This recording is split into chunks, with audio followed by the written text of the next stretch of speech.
మన తండ్రి అయిన దేవుని నుండి మన ప్రభువైన యేసుక్రీస్తు నుండి మీకు కృపా సమాధానం కలుగును గాక. ఈరోజు నేను ఈ వీడియోలో ఒక 2 ప్రాముఖ్యమైన విషయాలని మీతో పంచుకోవాలని ఆశపడుతున్నా. ఒకటి రక్షణ అంటే ఏంటి, మరొకటి బాప్తిజం అంటే ఏంటి, సాల్వేషన్ అండ్ బాప్తిజం. ఈ రెండు విషయాల కోసం ఈ వీడియోలో మనం మాట్లాడుకుందాం, తెలుసుకుందాం. సో మీకు ఏమైనా ఇంకా డౌట్గా అనిపిస్తే కమెంట్ చేయండి. నేను ఈ వీడియో చేయడానికి 3 మెయిన్ రీజన్స్ ఉన్నాయి.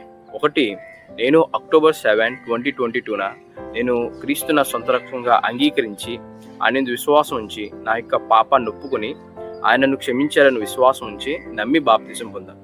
సో అది ఈరోజే. అలానే చాలామంది యేసుక్రీస్తును విశ్వసించాను అని చెప్తుంటారు, కానీ నువ్వు రక్షించబడ్డావా అంటే లేదు అంటారు. అంటే దాని అర్థం నువ్వు బాప్తిజం పొందావా అంటే లేదు అంటారు. అలానే మూడోది ఏంటంటే, అనేక మంది ఆయన ఎందు విశ్వాసం ఉంచి నమ్మి బాప్తిజం పొందుతారు, కానీ తర్వాత కొన్నిసార్లు పొరపాట్లలో గతం వైపు అంటే మళ్ళీ వెనకడుగు వేస్తుంటారు అన్నమాట. అంటే ఒక పాపాన్ని విడిచిపెడతారు, మళ్ళీ అదే పాపం వైపు వాళ్ళ అడుగులు అనేవి వెళ్తూ ఉంటాయి. సో తర్వాత ఆ పాపం అడుగులు వెళ్తున్నప్పుడు మళ్ళీ వాళ్ళు రిగ్రెట్ అవుతారు, గిల్ట్ ఫీల్ అవుతారు, మళ్ళీ దేవుని దగ్గర రావాలని అనిపిస్తుంటుంది, కానీ వాళ్ళ మనసు అనేది వెనక్కి లాగుతుంటుంది. సో ఈ విషయం నేను ఎందుకు చెప్తున్నంటే, మూడో పాయింట్, సో మన రక్షణ అనేది మన బట్టి కాదు, ఆయన యొక్క కృప బట్టి పొందుకున్నాం. అందుకే బైబిల్లో పాపం విశ్వసిస్తున్న చోట కృప విశ్వసిస్తుందని ఉంటుంది. కనుక దీని అర్థం పాపం చేయడానికి ఎంకరేజ్ చేయడం కాదు.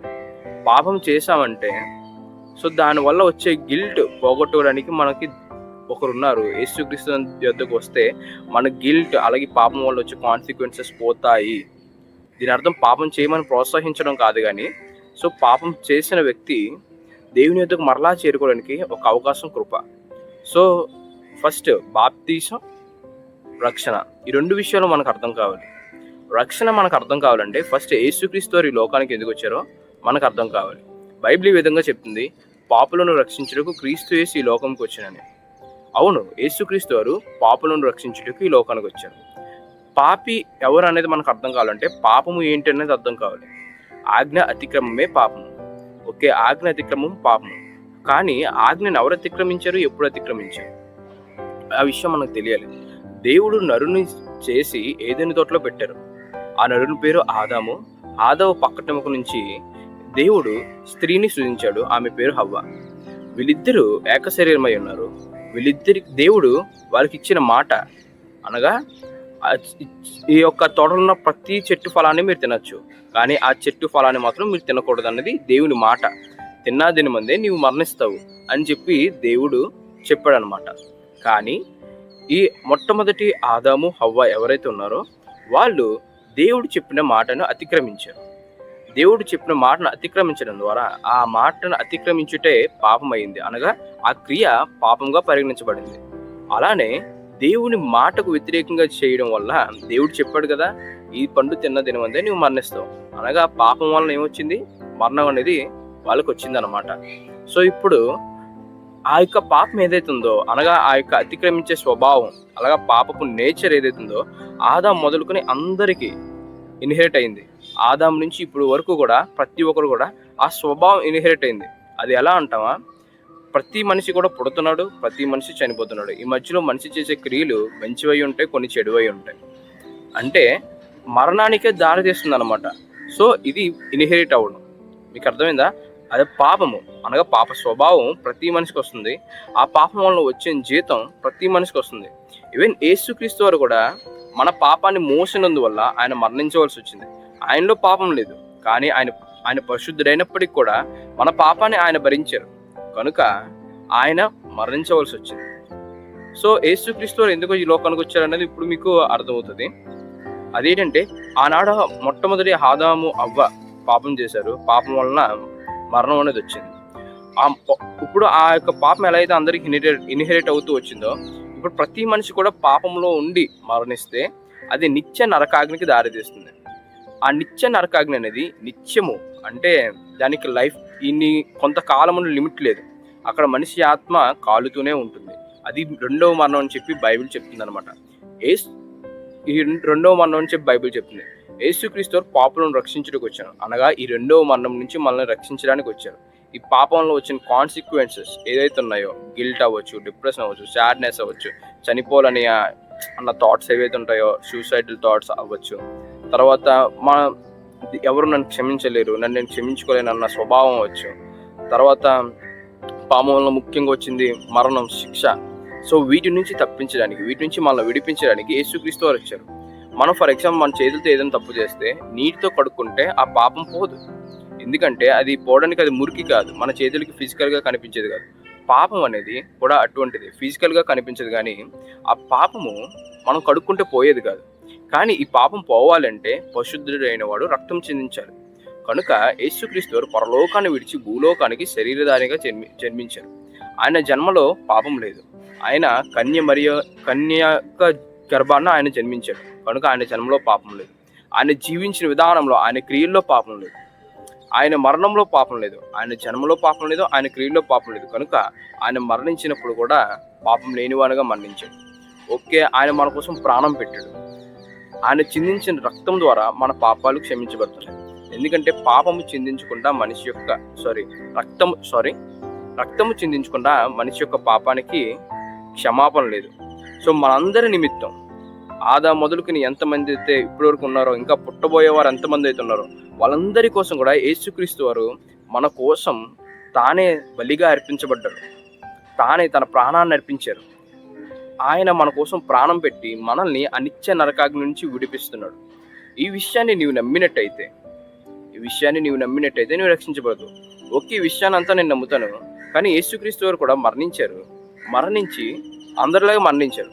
కానీ అందరిలాగే అంటే నా ఉద్దేశం అందరిలా పుట్టారు, అందరిలా మరణించారని కాదు, ఆయన కూడా మరణించారు అని నా ఉద్దేశం.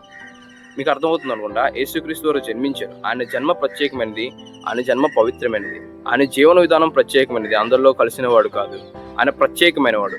ఆయన మరణించాడు. మనం అందరం మరణిస్తున్నాం, అలానే ఆయన కూడా మరణించాడు.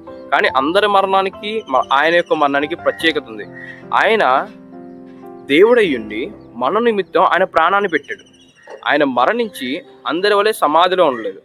కనుక ఆయన మరణం ప్రత్యేకమైనది. ఆయన మరణాన్ని జయించి తిరిగి 3వ దినంలో తిరిగి మృత్యుంజయుడు లేచిన పునరుత్థానుడు ఆయన. కనుక ఆయనలో నిత్య జీవం. మనిషి తప్పు చేస్తే, ఆ తప్పులో మరణిస్తే మనిషి నిత్య నరకాగ్నికి వెళ్తాడు. కానీ యేసుక్రీస్తునందు విశ్వాసం ఉంచి ఆ మనిషి చనిపోతే, ఎందుకంటే మనిషి యేసుక్రీస్తునందు విశ్వాసం ఉంచేవారు చనిపోరు అని చెప్పి బైబిల్ చెప్తుంది కదా. అంటే దేవుడు ఆదిలో మాట చెప్పాడు అన్నమాట, ఈ పండు తిన్న దినముందే నీవు మరణిస్తావు. శారీరకంగా ప్రతి మనిషి కూడా చనిపోవాల్సిందే. కనుక యేసుక్రీస్తు వారు మన పాపాన్ని భరించి ఆయన మరణించారు. ఆయన పాపి కాదు, పాపుల కోసం ప్రాణం పెట్టడానికి వచ్చిన దేవుడు ఆయన. అంటే ఆయన మన కోసం జన్మించడని, ఆయన జన్మలో పాపం లేదని, ఆయన జీవన విధానంలో పాపం లేదని, అలానే ఆయన మన కోసం ప్రాణం పెట్టాడని, ఆయన చిందించిన రక్తం ద్వారా మనకి విడుదలని మనం విశ్వసించినట్టయితే మనం రక్షించబడతాం. ఇంకా చెప్పాలంటే, ఫర్ ఎగ్జాంపుల్ ఒక ఊబిలో పడిన వ్యక్తిని ఊబిలో ఉన్న వ్యక్తి మరలా రక్షించలేడు. లేదు అంటే ఒక ఫైర్ యాక్సిడెంట్ జరిగింది. ఆ ఫైర్ యాక్సిడెంట్లో చాలామంది చిక్కుకుపోయారు. సో ఫైర్ సేఫ్టీ వాళ్ళు వచ్చి వాళ్ళని విడిపించాలి లేదా రక్షించాలి. అలానే మనిషి పాపంలో, మరణం అనే బంధకాల్లో చిక్కబడి ఉన్నాడు. మరణం అనేది మనిషిని బంధించింది. యేసుక్రీస్తు వారు మరణం యొక్క బంధకాల్ని తెంపాడు. అంటే యేసుక్రీస్తు వారికి మరణం మీద అధికారం ఉంది అని దాని అర్థం. కనుక శరీరాన్ని విడిచిన ఈ ఆత్మ నిత్య నరకాగ్నికి వెళ్ళదు. ఆయన ఎందు విశ్వాసం ఉంచితే నిత్య జీవానికి వెళ్తుంది. మీకు అర్థమైందా? సో ఇది రక్షణ. సో ఫర్ ఎగ్జాంపుల్ రక్షించబడడం, తప్పిపోయామంటే బైబిల్ వల్ల చెప్తుంది. కాబట్టి ఆయన రక్తం వల్ల ఇప్పుడు నీతి మొదలు తీర్చబడే మరింత నిశ్చయంగా ఆయన ద్వారా పూర్తిని రక్షించబడుతుంది. మన యొక్క నీతి మన క్రియలు బట్టి కాదు, మన క్రియలు బట్టి మన నీతి మొదలు తీర్చబడలేదు. కానీ యేసుక్రీస్తు వారు మన కోసం రక్తాన్ని చిందించారు. ఆయన చిందించిన రక్తం ద్వారానే మనకి విడుదల. ఆయన చిందించిన రక్తం ద్వారానే మన నీతి మొదలు తీర్చబడుతున్నాం.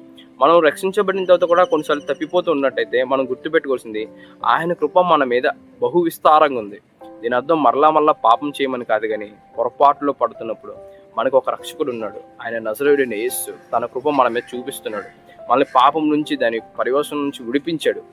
ఆయనను మనం చేరుకోగలిగితే, ఆయన ఎందుకు విశ్వాసం ఉంచుతుంటే మనం పాపం నుండి, పాప స్వభావం నుంచి విడుదల పొందుతాం అన్న నిరీక్షణతో మరలా ఆయన ఎదుగు రండి. సో ఇంకోటి బాప్తిసం. సో యేసుక్రీస్తునందు విశ్వాసం ఉంచాను, నేను రక్షించబడ్డాను, అందులో ఏ డౌట్ లేదు. బాప్తిసం అనేది ఏంటి? బాప్తిసం అనేది యేసుక్రీస్తు వారు ఈ విధంగా చెప్తారు, నమ్మి బాప్తిసం పొందినవాడు రక్షించబడును.